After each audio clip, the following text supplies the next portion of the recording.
Assalamualaikum warahmatullahi wabarakatuh.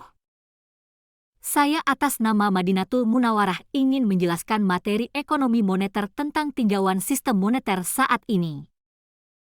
Setiap negara tidak dapat memenuhi kebutuhan negaranya tanpa melibatkan bantuan dari negara lain, itu sebabnya suatu negara tidak akan bisa lepas dari perdagangan internasional, seperti umumnya suatu perdagangan tidak akan lepas dari transaksi uang.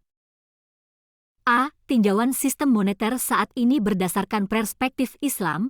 Penerapan sistem moneter tidak hanya diukur apakah sistem itu mampu mencapai sasar akhir secara efisien, tetapi juga apakah sistem yang berjalan tersebut adil dan sehat.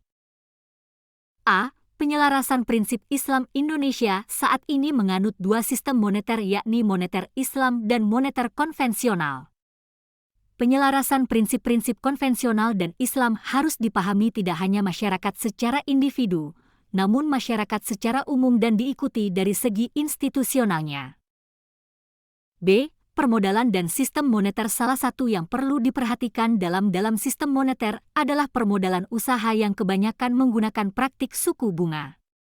Adanya suku bunga ini dapat menjamin keuntungan yang akan diterima pemilik modal, namun tidak dapat dipastikan bahwa suatu usaha pasti akan memperoleh keuntungan atau kerugian.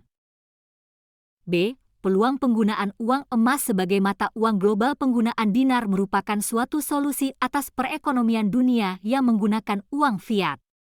Dikarenakan uang fiat dapat menyebabkan terganggunya stabilitas perekonomian dunia, sehingga peran mata uang emas bisa digunakan karena lebih stabil.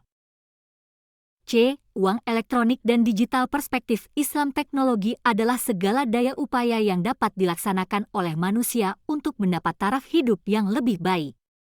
Teknologi juga merupakan faktor pendorong dari fungsi produksi.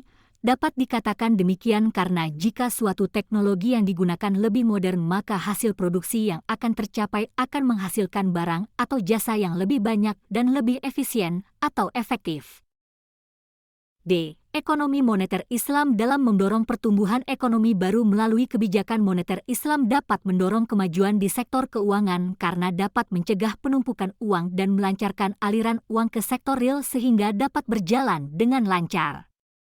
Yang menjadi pilar utama dalam kebijakan moneter Islam yakni larangan riba dan maisir atau spekulasi.